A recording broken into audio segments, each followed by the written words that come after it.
setiap tiupan sangkakala itu akan memberikan saudara dan saya apa? Peringatan untuk kita berjaga-jaga dan berdoa karena waktu kedatangan Yeshua sudah sangat dekat. Saudara lihat di dunia, peperangan akan terjadi.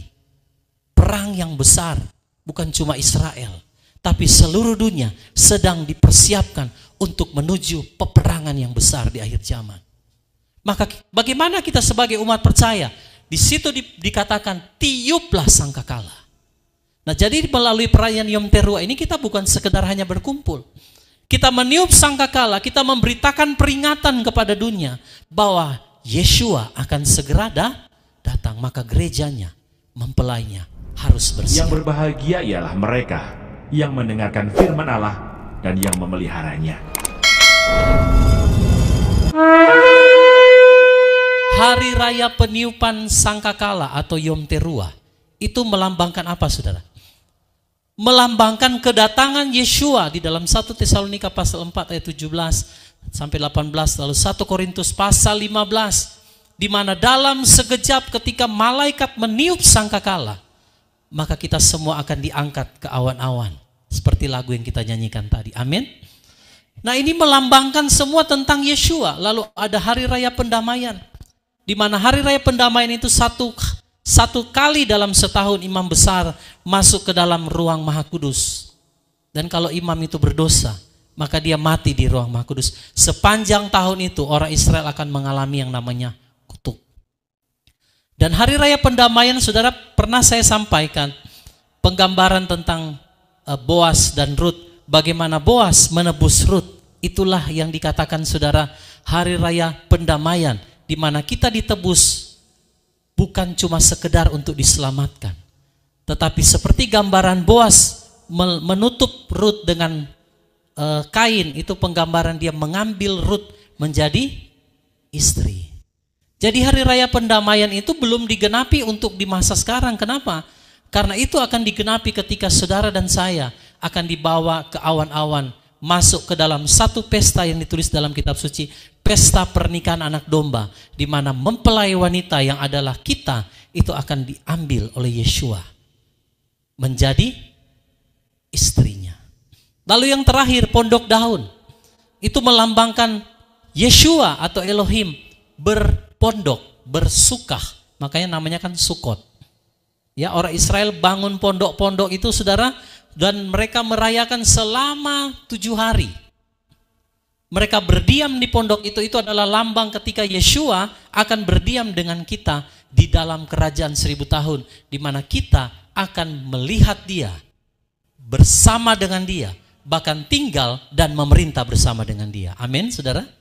Nah, itulah kalau orang percaya yang mengaku percaya Yeshua HaMashiach, kalau tidak merayakan 7 hari raya, maka kita tidak akan pernah bisa mengerti nubuatan kedatangan baik yang pertama sampai yang kedua. Nah, jadi tahun ini kita sedang memasuki 5786 di dalam perayaan Yom Teruah atau hari raya peniupan sangkakala. Nah, kita akan belajar bersama-sama Bapak Ibu. Mari kita lihat sama-sama dulu dasar ayatnya, bahwa itu tercatat dalam kitab suci dalam Imamat pasal 23 ayat yang ke-23 sampai ayat yang ke-25. Saya mau mengundang Bapak Ibu sekalian untuk bangkit berdiri, dan kita akan membacakan ayat ini dengan suara yang jelas, ya. Kita menghormati dafar Elohim atau firman Elohim. Nah, Imamat 23 ayat 23 sampai 25. 3, 2, 1. Dan berfirmanlah Yahweh kepada Musa dengan mengatakan, berbicaralah kepada Bani Israel dengan mengatakan, dalam bulan ke-7 pada tanggal 1 bulan itu, haruslah itu menjadi sabat bagimu, suatu peringatan peniupan nafiri, suatu pertemuan kudus. Kamu tidak boleh melakukan pekerjaan apapun, dan kamu harus mempersembahkan persembahan api-apian kepada Yahweh. Silakan duduk. Dikatakan, saudara, berfirmanlah Bapa Yahweh kepada Moshe, Musa. Dan dikatakan dalam bulan ke-7. Nah, ini banyak orang percaya tidak memahami. Ada yang WhatsApp saya, Pak, ini kan bulan 9 ya. Karena kita menggunakan kalender Masehi Gregorian. Kalau di dalam penanggalan kalender Ibrani, kita sedang ada di bulan ke-7, yaitu bulan Tisri. Nah, di Israel itu ada 2 penanggalan. Ada yang sesuai dengan kitab suci, maksudnya yang biasa mereka pakai itu rabi-rabi. Juga penanggalannya dari bulan yang pertama, yaitu bulan Abib atau bulan Nisan. Lalu kenapa orang Israel merayakan hari raya tahun baru itu di bulan ke-7? Karena mereka beranggapan 7 itu adalah kepala, makanya namanya Rosh Hasanah, kepala. Jadi kalau Israel itu 1, 2, 3, 4, 5, 6, 7, 8 itu 1. Balik lagi ke 1. Nah, jadi di bulan ke-7 pada tanggal yang ke-1, itu tanggal 1 bulan 7 hari Senin kemarin, pada waktu matahari terbenam, maka di situ dikatakan ada perintah, kamu harus meniup sangkakala dan mengadakan pertemuanku kudus. Jadi perayaan Yom Teruah itu dari Senin sebenarnya, hari ini sampai nanti besok hari Rabu ketika matahari terbenam. Selesai, karena perhitungannya dari matahari terbenam sampai ketemu matahari terbenam. Itulah perhitungan yang sesuai dengan kitab suci. Tapi dunia itu sudah merubah dengan penanggalan kalender Masehi. Makanya hitungannya apa saudara? Jam 12 malam pindah hari, tanggal. Padahal kalau sesuai kitab suci itu dari matahari terbenam sampai matahari terbenam. Nah, Bapak Ibu, di bulan ke-7 di bulan yang ke-7 di tanggal yang pertama, di situ dikatakan kamu tidak boleh melakukan pekerjaan apapun dan kamu harus mempersembahkan persembahan api-apian kepada Yahweh. Kalau sekarang mungkin kita semua tidak lagi mempersembahkan korban api-apian seperti di zaman dahulu. Tetapi di dalam pertemuan ibadah, Roma pasal 12 ayat yang pertama dikatakan, persembahkanlah tubuhmu. Jadi kita semua datang mempersembahkan hidup kita, tubuh kita di dalam perayaan Yom Teruah ini untuk menyembah kepada Bapa Yahweh. Itulah ibadah yang sejati, kata firman. Amin. Persembahan yang sejati itu bukan karena kita memberi banyak, bukan karena saudara memberikan persepuluhan, bukan karena saudara memberi persembahan buah sulung.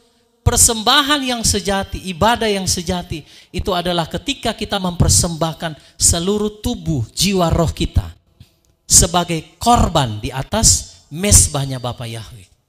Itu adalah ibadah yang sejati. Nah, oke, saya akan menyampaikan kepada saudara pesan Bapa Yahweh di tahun, kalau kalender kita kan tahun 2025. Kalau kalender Ibrani yang dipakai sekarang itu, sekarang kita sudah ada di tahun 5786. Nah, jadi Bapak Ibu, di dalam perayaan Yom Teruah harus ada yang namanya peniupan sangkakala sebagai peringatan. Saudara tahu apa fungsi sangkakala tadi? Fungsi sangkakala itu adalah sebuah peringatan. Jadi kalau zaman dahulu orang Israel ditiup sangkakala, nanti saya akan kasih contohnya kepada saudara, itu ada beberapa jenis bunyi. Jadi setiap bunyi itu punya makna. Kalau ada musuh yang menyerang, maka peniup sangkakala itu akan tiup. Satu alarm peringatan bahwa ada penyerangan. Dan di malam Rosh Hasanah atau Yom Teruah, ada 2 orang saksi di zaman dahulu orang Israel. Kalau mau masuk ke perayaan Yom Teruah, 2 saksi ini akan melihat bulan. Jadi begitu bulannya sudah masuk ke tanggal 1 bulan 7, bulan Tisri, maka 2 orang saksi ini akan meniup sangkakala. Begitu ya. Nah, waktu bangsa Israel mendengarkan bunyi sangkakala itu, dalam sekejap itu, dia harus segera tinggalkan pekerjaannya di ladang dan dia harus berlari masuk. Kenapa? Karena waktu sangkakala ditiup, tanggal 1 bulan 7, itu pintu bait suci akan dibuka sedikit.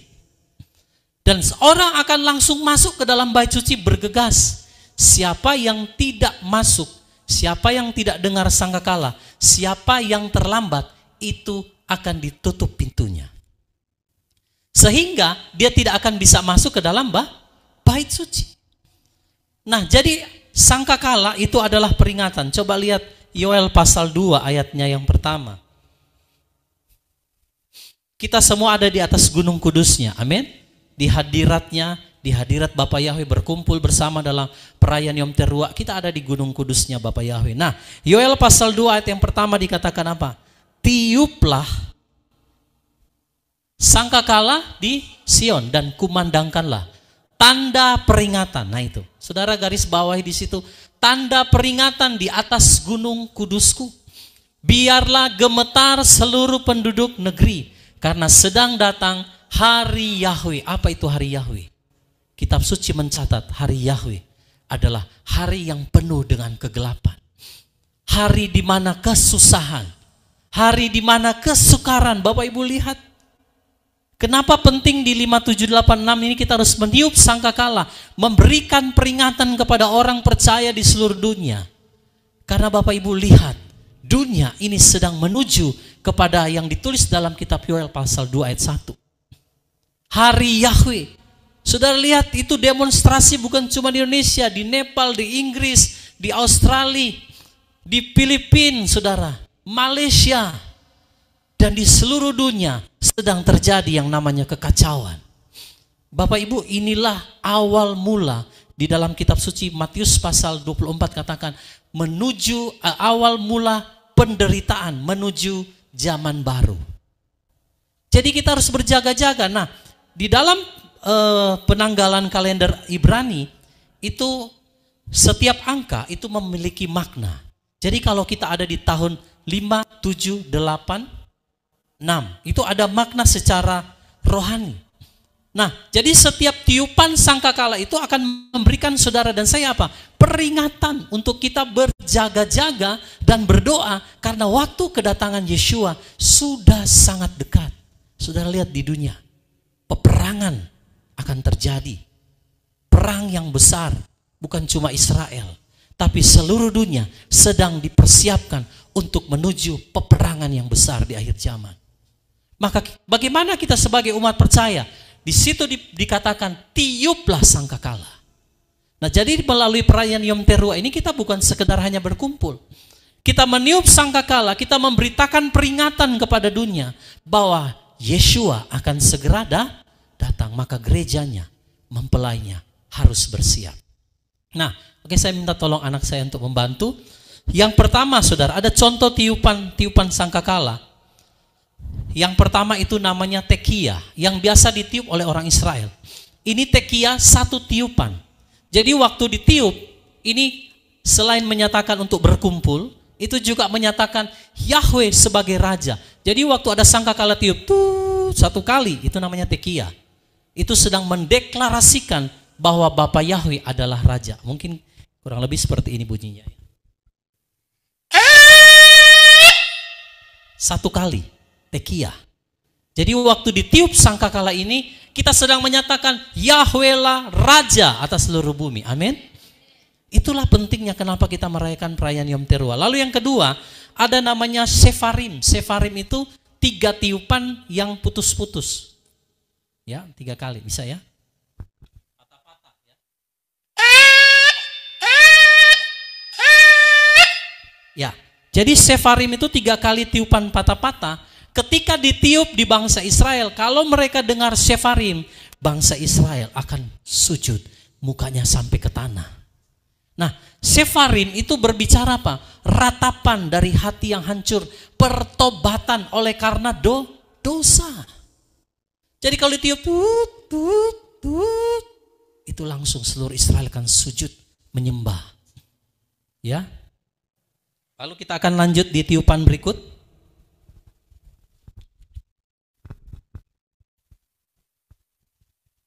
Ya. Yang ketiga, teruah. Nah, ini teruah tiupannya ada 9 kali. Susah memang hitungnya. Tapi kalau hitung orang Israel itu yang lebih gampang saya diajarin untuk niup shofar itu karena dia hitungannya 9.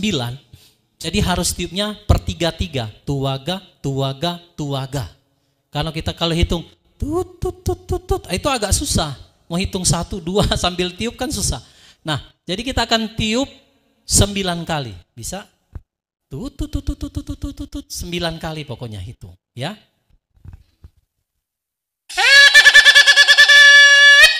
Nah, teruah itu adalah peringatan untuk apa, saudara?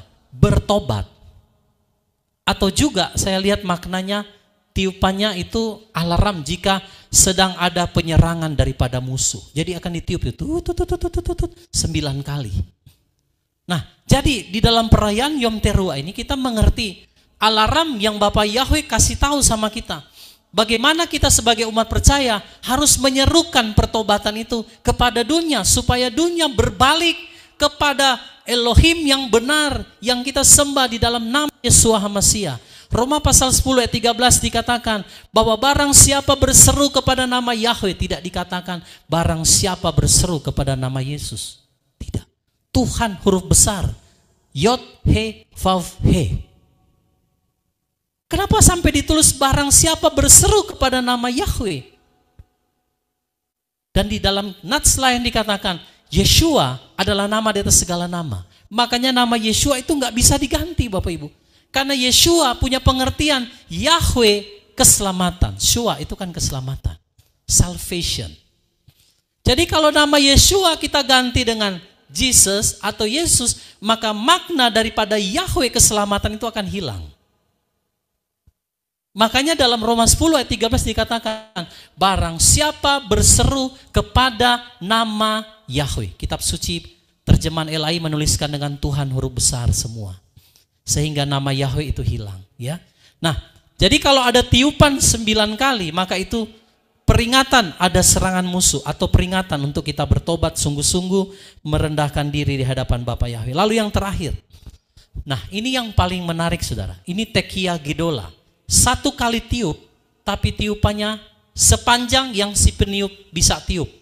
Kalau napasnya panjang, dia harus tiup 1 kali panjang, lalu nanti ada ekornya.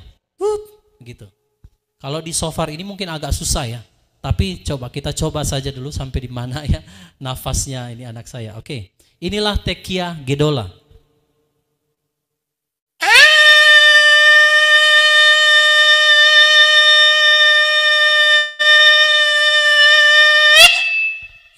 Bisa ya ternyata ya.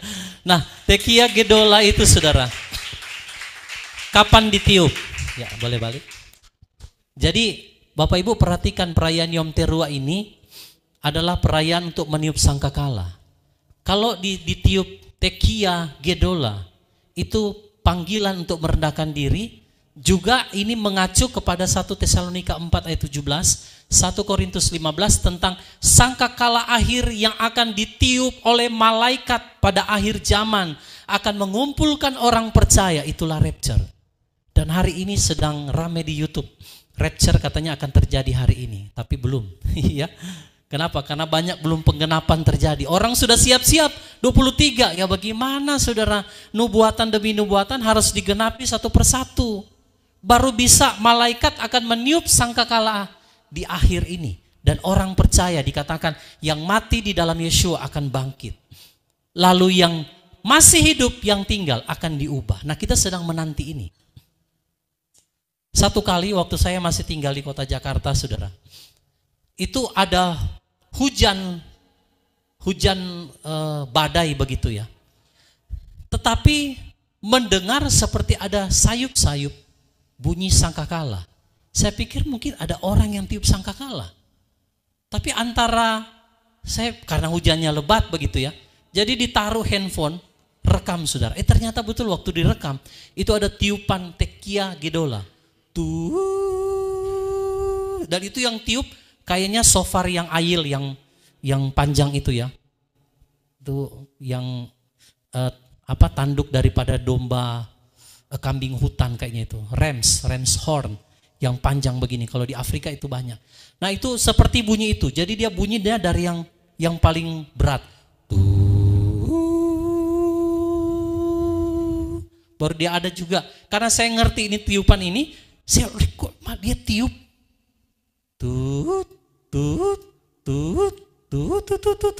Wah saya tahu dia tiup sefarim. Nah di situ saudara, saya berpikir di mana di kompleks ini ada orang yang tiup sangkakala. Tapi itu handphonenya ngadapnya ke atas. Dan itu memang suaranya kayaknya dari atas. Sayang sekali saudara, itu rekamannya sudah tidak ada karena itu ada di handphone saya yang lama. Nah, jadi Bapak Ibu, tiupan sangkakala ini adalah peringatan bagi kita.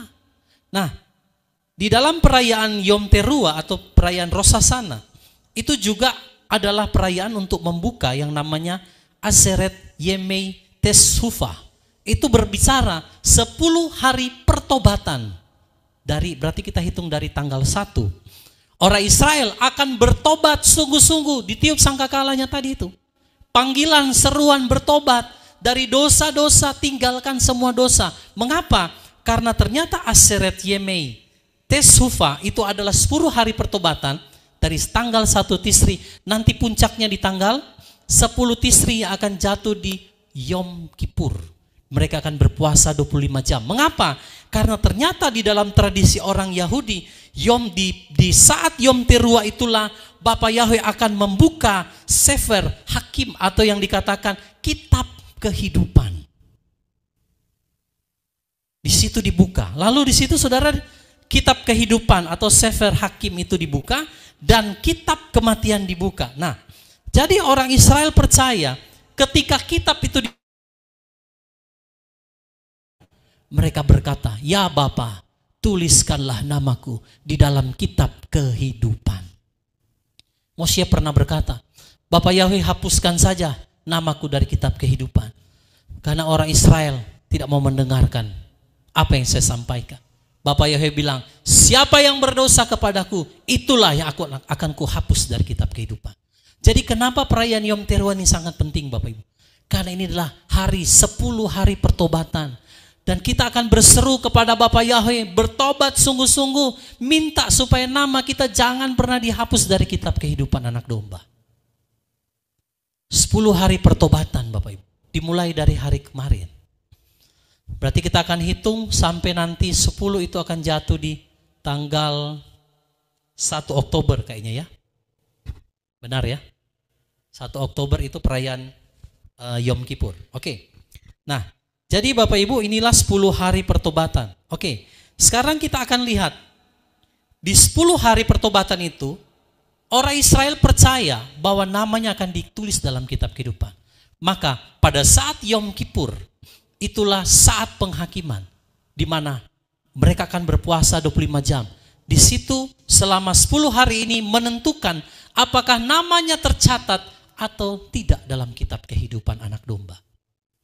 Bapak Ibu bayangkan kalau Yeshua datang, dia suruh malaikat tiup sangkakala, nama kita tidak tercatat dalam kitab kehidupan anak domba. Bisa enggak kita diangkat dalam peristiwa pengangkatan? Tidak bisa. Karena hanya mereka yang namanya tercatat dalam kitab kehidupan. Itulah yang akan dibawa oleh Bapak Yahweh. Ya. Nah, jadi itulah sebabnya dalam perayaan Yom Teruah adalah seruan untuk bertobat saudara. Ya. Agar nama kita ada dicatat dalam kitab kehidupan anak domba. Nah, oke, sekarang kita ada di tahun berapa? 5786. Ingat, tahun Ibrani itu punya makna secara profetik atau secara roh. Jadi 10 hari ini pertobatan apa di 5786 yang Bapak Yahweh mau kita sungguh-sungguh untuk bertobat, saudara. Ya. Nah, tahun 5786 ini mengandung makna profetik, ya, angka gematria orang Israel kalau setiap angka itu ada maknanya, ya. Nah, sekarang kita di 5786. 5.786. Berarti 5 itu mewakili angka 5.000. Nah, 5 itu dalam gematria bangsa Yahudi itu artinya grace, anugerah. Itu angka 5. Jadi di tahun 5786 apa pesan Bapak Yahweh dalam 10 hari pertobatan sebelum kita masuk dalam Yom Kippur? Anugerah. Jadi waktu saya berdoa, saya bertanya, Bapak Yahweh, kita kan semua sudah terima anugerah Bapak Yahweh. Lalu apa yang harus kita lakukan di dalam perayaan Yom Teruah ini? Lalu Ruach HaKodes hanya beritahu saudara begini, kamu semua telah menerima anugerah. Oleh karena itu, jangan ada seorang pun dari kalian yang menyia-nyiakan anugerah Bapak Yahweh. Amin. Galatia pasal 6 ayat yang ke-7. Janganlah kamu disesatkan. Elohim tidak dapat diolok-olok. Karena apa saja yang seseorang taburkan itu juga akan dia tuai. Jadi kalau kita sudah terima anugerah keselamatan, jangan pakai keselamatan itu untuk kita hidup bermain-main di dalam kasih karunia. Itulah angka 5 tadi. Jadi di dalam 5786 ini Bapak Ibu, jangan sia-siakan kasih karunia Bapa. Jangan kita bermain-main dengan kasih karunia-Nya. Ingat, tidak selamanya pintu anugerah ini akan terbuka. Akan ada waktunya dia akan ditutup. Kalau sudah ditutup ya selesai. Saudara mau menangis air mata juga, darah saudara nggak akan bisa lagi. Kalau sangkakala sudah ditiup, sudah rapture, maka kalau kita tertinggal, pasti kita akan minum cawan murkanya Bapa Yahweh. Ya, jadi angka 5 itu mewakili anugerah, dan Bapak Yahweh berpesan bahwa di tahun anugerah yang masih Dia berikan, jangan kita menyanyiakan kasih karunia itu.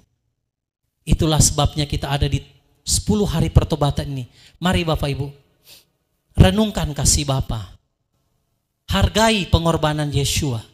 Jangan bermain-main dengan kasih karunia. Amin. Lalu angka 7 mewakili angka 700. 7 itu apa saudara? Kalau dalam gematria Israel 7 itu sempurna. Makanya Bapak Yahweh berhenti pada hari ke-7 dan menguduskan, menjadikan itu sebagai hari perhentian yang sekarang banyak orang sudah tidak lagi melakukannya, yaitu Sabat. Sabat itu ada Sabat mingguan, ada Sabat bulan, tanggal 1 setiap bulan, lalu ada juga Sabat tahunan, itulah 7 hari raya. Ya, jadi angka 7 itu mewakili yang namanya kesempurnaan. Nah, berarti apa pesan Bapak Yahweh di 5786? Kalau pertama tadi kan jangan sia-siakan kasih karunia Bapa. Yang kedua, saudara, kita harus mengejar pertobatan, mengejar yang namanya kesempurnaan. Jangan selalu kita berkata, Pak, saya kan orang masih manusia, saya belum sempurna. Iya, kita semua belum sempurna, tapi mari kita mengejar kesempurnaan. Lalu bagaimana caranya? Yakobus pasal 1 ayat 25. Namun dia yang melakukan penyelidikan terhadap Torah yang sempurna, mengenai kemerdekaan, dan yang terus bertekun. Garis bawah di situ ya. Terus bertekun, dia bukanlah orang yang menjadi pendengar yang pelupa, tetapi seorang pelaku perbuatan. Dia akan menjadi orang yang berbahagia dalam perbuatannya. Jadi dikasih tahu bagaimana supaya kita mengejar kesempurnaan. Lakukan penyelidikan terhadap Torah. Jangan cuma sekedar dengar apa kata pendeta. Belajar untuk baca firman, menggali firman, merenungkan firman siang dan malam, saudara. Di situ dikatakan melakukan penyelidikan terhadap Torah yang sempurna. Lalu apa, saudara? Bertekun di dalamnya. Baca itu sudah baik, menghafal juga baik. Tetapi yang paling terpenting, kita harus bertekun. Jangan hari ini kita baca, besok tidak, saudara. Makanya di dalam 10 hari pertobatan ini, saudara yang malas baca firman, bertobat. Lakukan penyelidikan yang sempurna terhadap Torah, bertekun. Lalu di situ dikatakan apa, saudara? Jangan hanya sekedar menjadi pendengar, tetapi seorang pelaku perbuatan. Kalau ngomong firman mungkin jago, banyak ayat sudah dibaca. Tapi kalau mau melakukan firman, nah itu. Kadang manusia seperti itu. Kalau ngomongnya jago. Kalau nasihatin orang, kamu harus begini, kamu harus begitu, kita harus begini dan begitu. Tapi coba ketika diperhadapkan kepadanya, belum tentu. Maka di 10 hari pertobatan ini, Bapak Yahweh mau kita mengejar kesempurnaan. Sama-sama katakan, saya mau mengejar kesempurnaan. Kalau kita merasa kita ini orang gak sempurna, ada yang bilang, Pak, saya ini orang yang paling berdosa di dunia ini. Ya iya, kita semua orang berdosa. Tapi kalau kita sadar diri kita berdosa, kenapa kita mau terus hidup dalam dosa? Mari mengejar kesempurnaan. Itulah penting kenapa kita merayakan Yom Teruah. 5, 7, 8, 6. Kalau 5 tadi kan anugerah. Yang ke-7 ini adalah kesempurnaan. Jadi Bapak Yahweh mau apa dipesan di tahun ini? Kejar kesempurnaan. Caranya gimana? Lakukan penyelidikan terhadap Torah. Bertekun. Jangan cuma jadi pendengar firman, tapi pelaku firman. Lalu apa, saudara? Ya, seorang yang pelaku perbuatan firman. Jadi bukan hanya sekedar dengar, bukan hanya sekedar tahu firman, bukan hanya sekedar kita pintar, tetapi jadi pelaku firman. Amin. Siapa yang mau sempurna? Coba lambaikan tangan. Mungkin orang bilang, Pak, kita masih manusia, tidak mungkin sempurna. Bisa tidak manusia sempurna? Bisa. Orang perintahnya jadilah sempurna, seperti Bapamu sempurna. Ya kalau kita tahu kita berdosa, kita nggak mau berubah, kita nggak mau bertobat, bagaimana kita mau sempurna, saudara? Maka kita harus perlu mengejar. Coba Bapak Ibu salam dulu kiri kanan, bilang begini, mari kejar kesempurnaan. Jangan berdiam di dalam dosa. Jangan mau seperti babi yang bermain di kubangan. Sudah tahu itu dosa, masih mau dengan apa itu? Orang Manado bilang PC. Atau apa itu ya? Lumpur. Ya. Sudah tahu lumpur, ngapain ada di situ? Bertobat. Makanya di Yom Teruah ini ada tiupan sangkakala untuk mengingatkan kita, mari bertobat.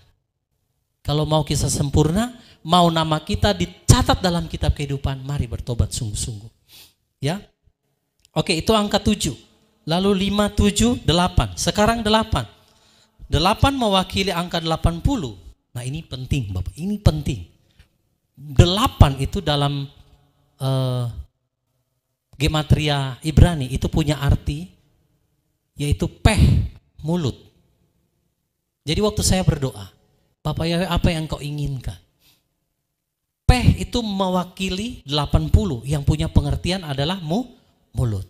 Nah jadi waktu saya berdoa, Ruach HaKodes saya ingatkan begini, gunakan mulutmu untuk memberitakan firman, bukan untuk mengucapkan satu perkataan yang sia-sia. Kita ada di tahun 5, 7, 8. 8 itu peh, mulut. Jadi kita perlu deklarasi firman, harus bertobat dari setiap perkataan-perkataan sia-sia. Ingat, Bapak Yahweh katakan, menurut mulutmu, menurut apa yang kau ucapkan, engkau akan dibenarkan atau engkau akan dihukum.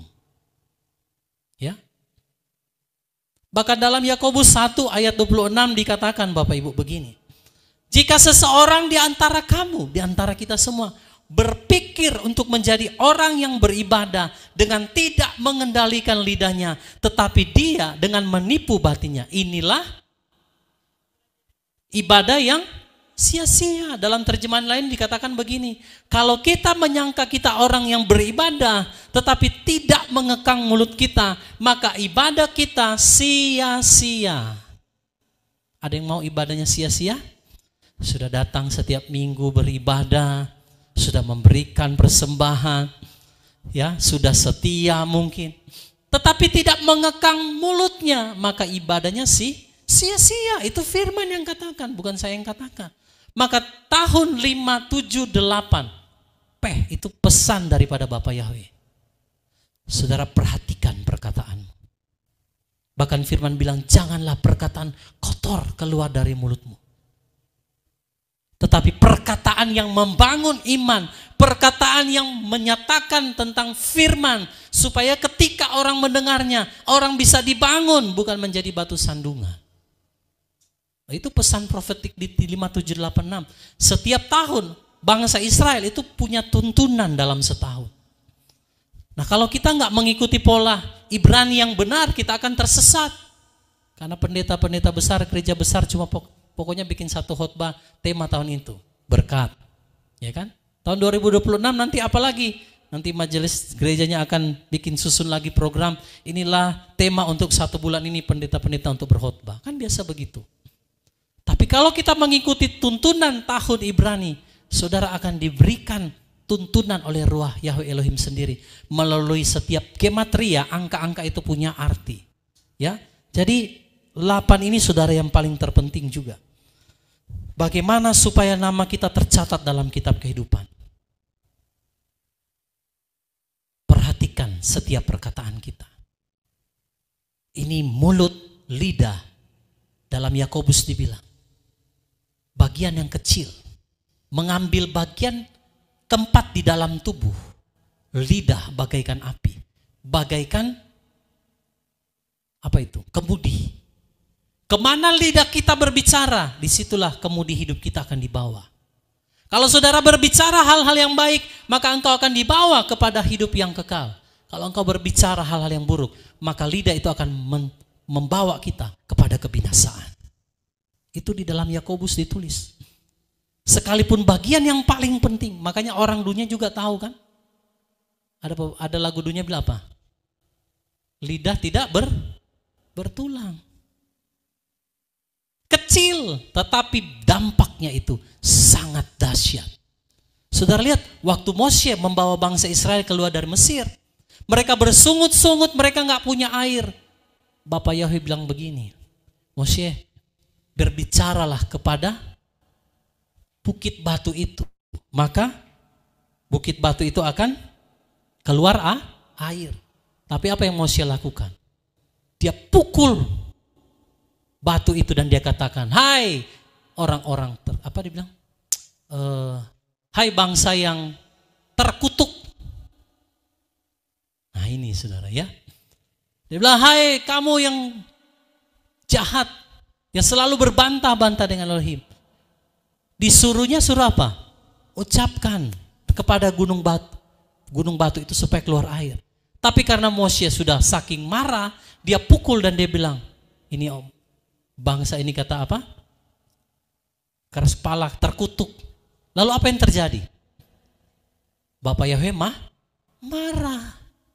Dan dia bilang sama Moshe, kamu lihat saja itu tanah perjanjian, tapi kamu gak akan masuk.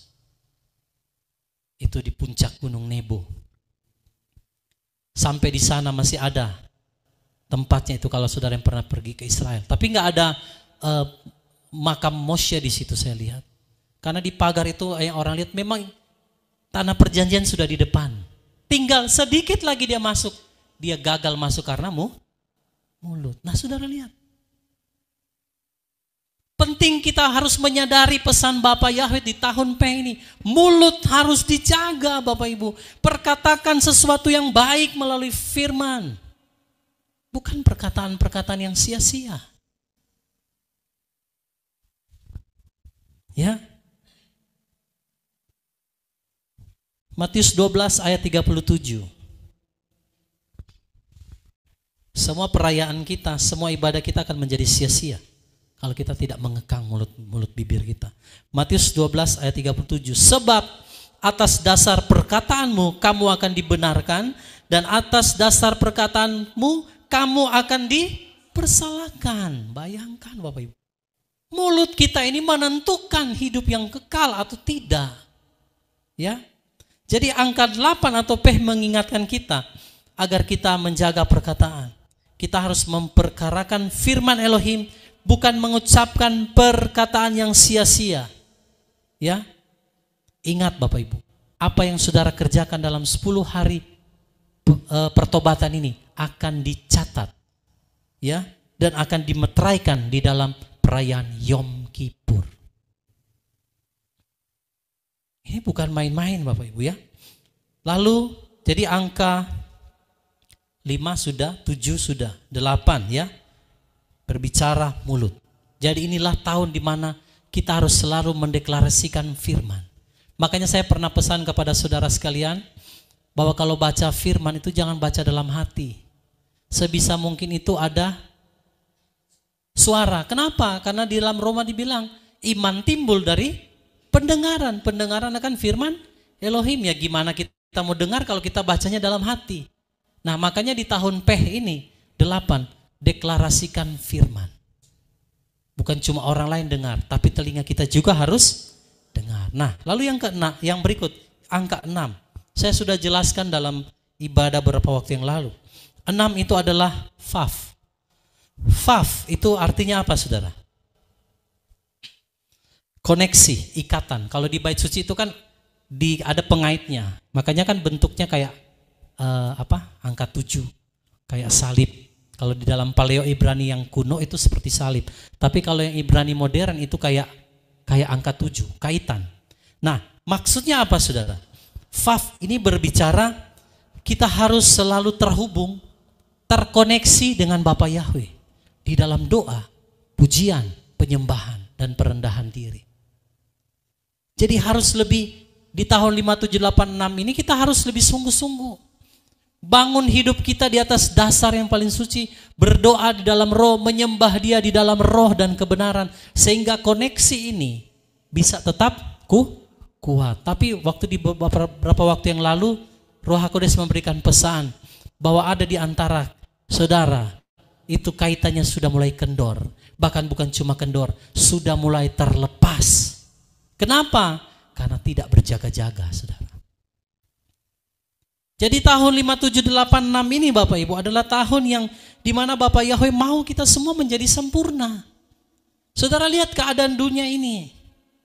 Tidak akan lama lagi Yeshua akan datang. Kalau kita terus hidup seperti itu, menyanyiakan kasih karunia, lalu tidak mengejar kesempurnaan, lalu tidak menjaga perkataan kita, lalu kita membiarkan ikatan itu kendor. Sudah malas ibadah, malas baca firman, malas menyembah, maka kaitan itu akan kendor. 6, itu faf, adalah kaitan. Jadi gimana caranya? Ya harus bangun hubungan intim dengan Bapa Yahweh lewat doa, pujian, penyembahan. Dengan kita berkumpul seperti ini dalam perayaan-perayaan. Haleluya. Jadi angka faf atau 6 ini mengingatkan kita agar kita bertobat sungguh-sungguh dan kembali kepada kasih yang mula-mula. Coba lihat Wahyu 2 ayat 4 sampai ayatnya yang kelima. Sudah ketemu Bapak Ibu? Wahyu 2 ayat 4 sampai 5. Namun aku mempunyai sesuatu terhadap engkau, bahwa engkau telah meninggalkan kasihmu yang pertama. Ini kaitannya sudah mulai kendor. Sebab itu ingatlah dari mana engkau telah jatuh, dan bertobatlah dan lakukanlah perbuatan-perbuatan yang pertama. Dan jika tidak, aku datang kepadamu secepatnya dan akan memindahkan kaki pelitamu dari tempatnya jika engkau tidak bertobat. Saudara perhatikan ayat ini. Kita harus kembali kepada kasih mula-mula, di mana waktu kita mengenal Bapa Yahweh. Amin. Dan dikatakan jika tidak, aku akan datang kepadamu memindahkan kaki pelitamu. Apa ini kaki pelita? Ini lambang kehadiran Ruach HaKodes. Diambil dari hidup kita kalau kita nggak kembali kepada kasih mula-mula. Jika engkau tidak bertobat. Jadi jangan heran kalau kita nggak mau bertobat, nggak mau kembali kepada kasih mula-mula, Bapa Yahweh akan ambil semua itu. Sehingga orang akan merasakan yang namanya kehampaan. Bayangkan kalau Elohim sudah tidak ada dalam hidupnya. Dia sudah tidak merasakan apa-apa. Berdoa juga sudah nggak merasakan apa-apa. Menyembah juga tidak merasakan apa-apa. Karena kaki pelita itu sudah diambil. Maka dalam ayat ini dikatakan mari kita bertobat sungguh-sungguh. Jangan meninggalkan kasih yang mula-mula. Kembali kepada kasih mula-mula. Jangan cuma puas saudara kita sudah menjadi orang percaya. Persekutuan ini sudah berjalan kurang lebih 3 tahun. Bagaimana Bapa Yahweh melihat kehidupan kita? Apakah kita sungguh-sungguh tetap hidup dalam kasih mula-mula? Ya. Saya juga di tempat ini kan ada yang datang dari Tondano ya. Saya mengucapkan selamat datang, selamat bergabung ya di dalam Persekutuan Kawanan Kecil Akhir Zaman. Mungkin Bapak Ibu juga ada dari gereja-gereja ya, organisasi yang sudah mengenal nama Bapa Yahweh. Ya, jadi ini ayat ini memang buat kita semua kembali. Mungkin kita dulu melayani tetapi sudah kehilangan kasih mula-mula kepada Bapa Yahweh. Jadi di tahun 5786 inilah ya. 5 tadi apa? Anugerah. Jangan sia-siakan anugerah. Lalu 7 apa? Kesempurnaan. Ya. Kejar kesempurnaan. Yang 8 apa? Mulut. Ya, perkataan harus dijaga. Ya, tapi harus sering mendeklarasikan firman. Firman yang harus kita sampaikan. Lalu 6 adalah apa? Faf. Jangan meninggalkan kasih mula-mula. Jangan sampai kaitan kita menjadi kendor, tapi ikat pinggang kebenaran kita harus terus dikencangkan. Berdoa di dalam roh, menyembah di dalam roh. Kembali kepada kasih mula-mula, minta kepada Bapa Yahweh Supaya jangan sampai kita menjadi suam-suam kuku. Kalau orang Manado bilang lau-lau. Nanti aku akan memuntahkan engkau keluar dari mulutku. Aku akan mengambil kaki dian itu dari hidupmu. Orang kalau sudah nggak ada kaki dian, sudah jadi kayak orang-orang jahat. Karena apa saudara? Sudah nggak ada lagi Ruach HaKodes sebagai lambang. Kaki dian itu ada di dalam hidupnya. Saudara perhatikan, kalau orang rakus, tamak, koruptor, pembunuh, dan semua pelaku-pelaku dosa, itu kenapa mereka seperti itu? Karena nggak ada Roh Kudus di dalam hidup mereka. Ketika roh itu undur dari hidupmu, pasti engkau akan hidup sebagai orang jahat. Lihat Saul, waktu roh Yahweh undur daripada dia jadi jahat. Daud main kecapi dilempar sama tombak, untung saja tidak kena saudara. Jadi jangan sampai hidup kita, Ruach HaKodes meninggalkan hidup kita. Kalau Ruach HaKodes meninggalkan, siapa yang masuk saudara? Dalam firman bilang apa?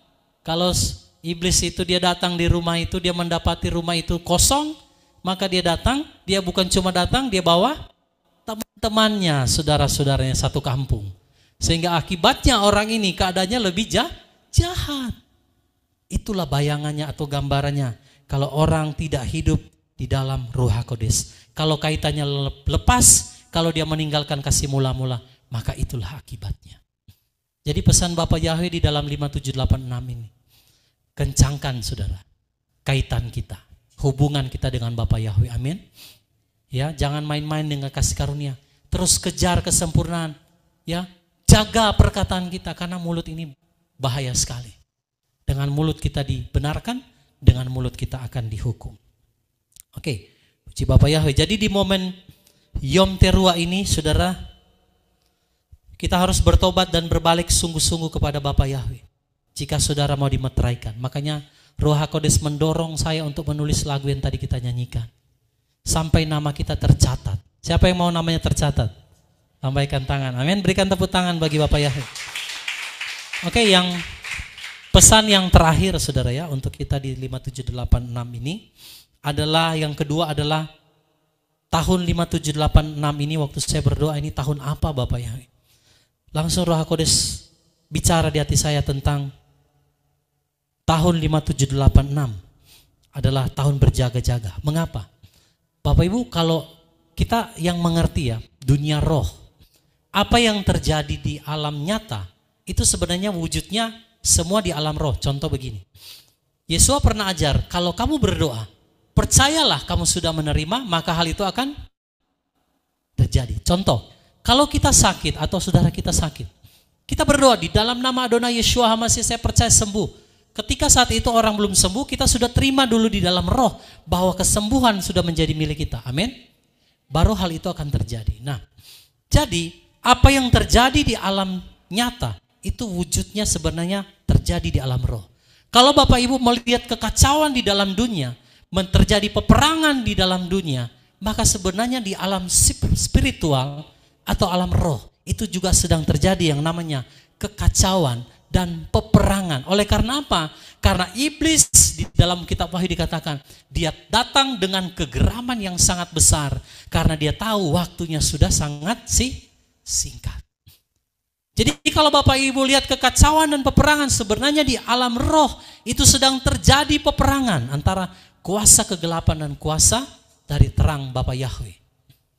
Sehingga di tahun 5786 ini, pesan daripada Bapak Yahweh buat kita semua, ini adalah tahun berjaga-jaga. Lihat 1 Petrus 5 ayat yang ke-8. 1 Petrus 5 ayat 8. Sama-sama kita baca. 3, 2, 1. Sadarlah, berjaga-jagalah, karena musuhmu si iblis berjalan sambil mengaum seperti singa untuk mencari seseorang yang dapat dia telan. Jadi saudara kita semua sadar, amin. Kita harus berjaga-jaga. Katakan sama-sama, saya mau berjaga-jaga. Kenapa? Karena apa yang terjadi di dunia ini sedang peperangan, kekacauan, itu karena di alam roh. Iblis mulai bekerja, dikatakan secara rahasia, kedurhakaan itu telah mulai bekerja. Karena dia tahu waktunya sudah sangat singkat. Jadi kita harus apa Bapak Ibu? Berjaga-jaga. Efesus pasal 6, kenakanlah seluruh selengkap senjata Elohim. Saya pernah bahas di waktu yang lalu. Berjaga-jaga, berdoa. Karena iblis sedang mencari celah.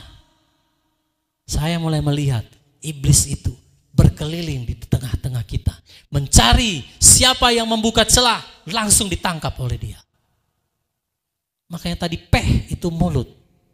Ketika kita mengucapkan sesuatu, terbuka saudara. Ya, ada celah di situ. Atau dalam pikiran, langsung iblis tangkap. Karena ini ayat ini. Berjaga-jaga. Karena iblis sedang mencari waktu yang tepat. Dia menunggu ketika engkau lengah. Ketika pikiranmu mulai serong dari kebenaran. Ketika hatimu mulai jauh dari Bapa Yahweh. Ketika mulutmu mengucapkan sesuatu. Maka celah itu akan terbuka. Disitulah dia akan tangkap kita. Makanya firman bilang apa? Berjaga-jagalah. Jaga hati. Jaga pikiran. Jaga perkataan dan jaga perbuatan. Coba sama-sama kita. Bilang sama kiri kanan. Jaga pikiran. Jaga hati. Jaga perkataan. Jaga perbuatan. Haleluya. Saudara mau berjaga-jaga, amin? Itu yang namanya berjaga-jaga Bapak Ibu. Nah, oke. Satu lagi saudara supaya kita lebih paham. Kan tadi saya bilang 5786, Yom Teruah itu kan tahun baru, betul? Setiap pergantian tahun, Bapak Ibu tahu lah.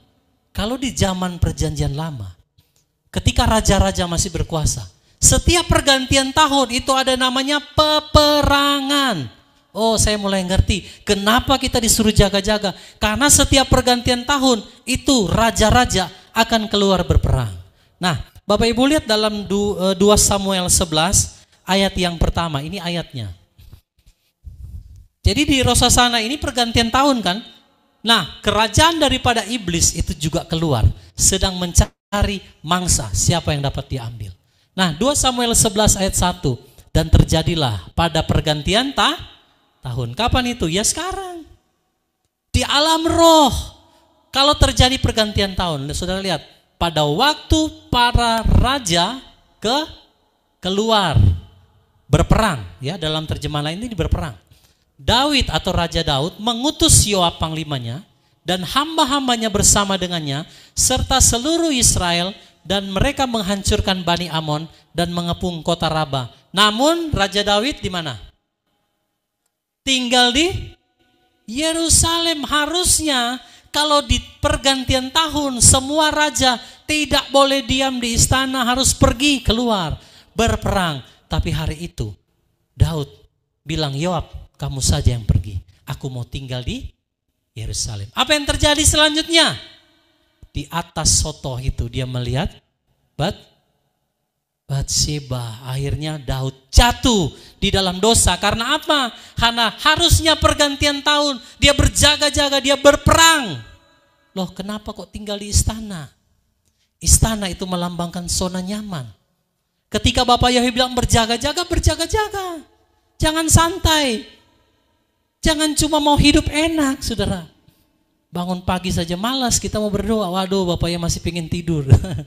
Apalagi sudah masuk ber begini kan hujan. Saudara ya, kalau mau bangun pagi, aduh rasanya berat ya. Tapi kita harus berjuang, keluar dari zona nyaman. Nah, pada pergantian tahun inilah raja-raja keluar untuk berperang. Maka di alam roh ini sedang terjadi peperangan yang dahsyat. Jadi kita harus berjaga-jaga. Di pergantian tahun inilah roh-roh itu akan keluar. Mereka akan mencari mangsa, 1 Petrus tadi yang kita baca. Makanya Bapak Ibu yang sudah lama di persekutuan ini, saya tanya, setiap kali terjadi ada yang keluar dari persekutuan itu pada saat kapan? Rosasana, perayaan paling banyak. Karena disitulah iblis berusaha untuk membuat hati seseorang menjadi tawar, dan akhirnya nggak tahan. Proses Bapak Yahweh akhirnya out. Tapi saya bersyukur hari ini kita ya masih ada di dalam ya pemeliharaan Bapak Yahweh, amin. Bukan karena kuat gagah kita. Ya, jadi saudara kita harus sadar bahwa pergantian tahun itu di alam roh memang terjadi peperangan yang luar biasa. Jadi kita harus berjaga-jaga. Bilang sama kiri kanan, mari berjaga-jaga. Berperang. Berperang itu bukan kita keluar bawa parang, bukan, tapi berjaga-jaga dalam roh. Berdoa senantiasa. Amin. Ya. Nah, di dalam pergantian tahun adalah momen di mana terjadi peperangan di alam roh. Selama 10 hari terjadi tarik-menarik antara kuasa kegelapan dan kuasa terang. Inilah 10 hari pertobatan ini. Jadi kalau saudara nggak ambil momen ini, saudara pasti rugi. Ya. Jadi dalam perayaan Yom Teruah ini kita akan memasuki Aseret Yemei Tesufa atau 10 hari pertobatan sebelum kita akan berpuasa pada saat Yom Kippur. Memohon anugerah Bapa Yahweh dan berbalik dari setiap kejahatan kita agar nama kita tidak dihapus dari kitab kehidupan anak domba. Jadi Bapak Ibu, sebelum kita mau masuk dalam Yom Kippur, malam hari ini saya mau mengajak kita semua, mari bertobat sungguh-sungguh, kembali kepada kasih mula-mula, dan mari berjaga-jaga, karena ini adalah hari penghakiman atas setiap dosa. Satu ayat terakhir dan kita akan berdoa. Mari buka bersama-sama dalam 2 Korintus 5 ayatnya yang ke-10. Bapak Ibu yang ada di Zoom, juga yang ada menyaksikan lewat live streaming YouTube, mari. Saya mau mengajak kita dalam perayaan Yom Teruah ini bukan cuma sekedar tahun baru kita bergembira, bersukacita, tapi ini juga tahun kita berjaga-jaga, ya. Mari saudara lihat 2 Korintus 5 ayat 10, 3, 2, 1. Sebab seharusnya lah kita semua dinyatakan di hadapan tahta pengadilan Hamasia, supaya masing-masing dapat menerima hal-hal melalui tubuh sesuai dengan apa yang telah dia lakukan, entah baik ataupun buruk. Makanya orang Israel percaya 10 hari ini adalah hari penghakiman terhadap dosa. Kita semua akan menghadap tahta pengadilan Yeshua Hamasia supaya kita akan menerima upahnya masing-masing. Kalau saudara melakukan kejahatan, maka yang kita terima adalah penghakiman. Tapi kalau kita melakukan kebenaran, upah yang kita akan terima yaitu keselamatan. Saudara mau di dalam 10 hari pertobatan ini kita sungguh-sungguh bertobat, berbalik, amin. Haleluya. Tepuk tangan bagi Bapak Yahweh. Mari Bapak Ibu, rendahkan hati, merendahkan diri, mencari kebenaran dan bertobat sungguh-sungguh. Jika kita tidak mau bertobat, maka percuma saudara dan saya beribadah ataupun merayakan hari raya. Ya, yang Bapak Yahweh perintahkan. Lebih baik firman bilang kamu dingin atau panas daripada kita suam-suam kuku. Ya, kita pasti akan dimuntahkan. 2 Tawarikh pasal 7. Api turun dari langit, nyanyian syukur. Setelah Salomo mengakhiri doanya, api pun turun dari langit memakan habis korban bakaran dan korban-korban sembelihan itu, dan kemuliaan Tuhan memenuhi rumah itu. Para imam tidak dapat memasuki rumah Tuhan itu, karena kemuliaan Tuhan memenuhi rumah Tuhan. Ketika segenap orang Israel melihat api itu turun dan kemuliaan Tuhan meliputi rumah itu, berlututlah mereka di atas lantai dengan muka mereka sampai ke tanah, lalu sujud menyembah dan menyanyikan syukur bagi Tuhan, sebab Ia baik, bahwasanya untuk selama-lamanya kasih setianya. Korban pentahbisan dan perayaan. Lalu raja bersama-sama seluruh bangsa mempersembahkan korban sembelihan di hadapan Tuhan. Sebagai korban sembelihan, Raja Salomo mempersembahkan 22.000 ekor lembu sapi dan 120.000 ekor kambing domba. Demikianlah raja dan seluruh bangsa mentahbiskan rumah Allah. Para imam telah siap berdiri pada tempat mereka. Begitu pula orang-orang Lewi telah siap dengan alat-alat musik untuk memuliakan Tuhan, yakni alat-alat musik yang dibuat Raja Daud untuk mengiringi nyanyian syukur bagi Tuhan, bahwasanya untuk selama-lamanya kasih setianya. Setiap kali mereka ditugaskan Daud menyanyikan puji-pujian, dalam pada itu para imam berdiri berhadapan dengan mereka sambil meniup nafiri, sedang segenap orang Israel berdiri. Lalu Salomo menguduskan pertengahan pelataran yang di depan rumah Tuhan, sebab disitulah diolahnya segala korban bakaran dan lemak korban keselamatan. Sebab mezbah tembaga yang dibuat Salomo tidak dapat memuat korban bakaran dan korban sajian dan segala lemak korban. Dan pada waktu itu juga Salomo mengadakan perayaan Pondok Daun selama 7 hari, bersama-sama dengan seluruh Israel, suatu jemaah yang amat besar dari jalan masuk ke Hamat, sampai ke sungai Mesir. Pada hari yang ke-8 mereka mengadakan perkumpulan raya, karena mereka telah merayakan pentahbisan Mezbah selama 7 hari, dan perayaan Pondok Daun selama 7 hari. Pada hari yang ke-23, bulan ke-7, disuruhnya bangsa itu pulang ke kemah-kemah mereka sambil bersuka cita dan bergembira atas kebaikan yang telah dilakukan Tuhan kepada Daud, kepada Salomo, dan kepada orang Israel umatnya. Tuhan menampakkan diri kepada Salomo untuk kedua kalinya. Demikianlah Salomo menyelesaikan rumah Tuhan dan istana raja, dan berhasil melaksanakan dalam rumah Tuhan dan dalam istananya segala sesuatu yang timbul dalam hatinya. Kemudian Tuhan menampakkan diri kepada Salomo pada malam hari dan berfirman kepadanya, "Telah kudengar doamu dan telah kupilih tempat ini bagiku sebagai rumah persembahan. Bila mana aku menutup langit sehingga tidak ada hujan, dan bila mana aku menyuruh belalang memakan habis hasil bumi, dan bila mana aku melepaskan penyakit sampar di antara umatku, dan umatku yang atasnya namaku disebut merendahkan diri, berdoa, dan mencari wajahku, lalu berbalik dari jalan-jalannya yang jahat, maka aku akan mendengar dari surga dan mengampuni dosa mereka, serta memulihkan negeri mereka. Sekarang mataku terbuka dan telingaku menaruh perhatian kepada doa dari tempat ini. Sekarang telah kupilih dan kukuduskan rumah ini, supaya namaku tinggal di situ untuk selama-lamanya. Maka mataku dan hatiku akan ada di situ sepanjang masa. Mengenai engkau, jika engkau hidup di hadapanku sama seperti Daud ayahmu, dan berbuat sesuai dengan segala yang kuperintahkan kepadamu, dan jika engkau tetap mengikuti segala ketetapan dan peraturanku, maka aku akan meneguhkan tahta kerajaanmu sesuai dengan perjanjian yang telah kuikat dengan Daud ayahmu, dengan berkata, takkan terputus keturunanmu yang memerintah atas Israel. Tetapi jika kamu ini berbalik dan meninggalkan segala ketetapan dan perintahku yang telah kuberikan kepadamu, dan pergi beribadah kepada Allah lain, dan sujud menyembah kepadanya, maka aku akan mencabut kamu dari tanahku yang telah kuberikan kepadamu, dan rumah ini yang telah kukuduskan bagi namaku akan kubuang dari hadapanku, dan akan kujadikan kiasan dan sindiran di antara segala bangsa. Dan setiap orang yang lewat rumah yang amat ditinggikan ini akan tertegun dan berkata, apakah sebabnya Tuhan berbuat yang demikian kepada negeri ini dan kepada rumah ini? Maka orang akan berkata, sebab mereka meninggalkan Tuhan, Allah nenek moyang mereka, yang membawa mereka keluar dari tanah Mesir, dan sebab mereka berpegang pada Allah lain, dan sujud menyembah kepadanya, dan beribadah kepadanya.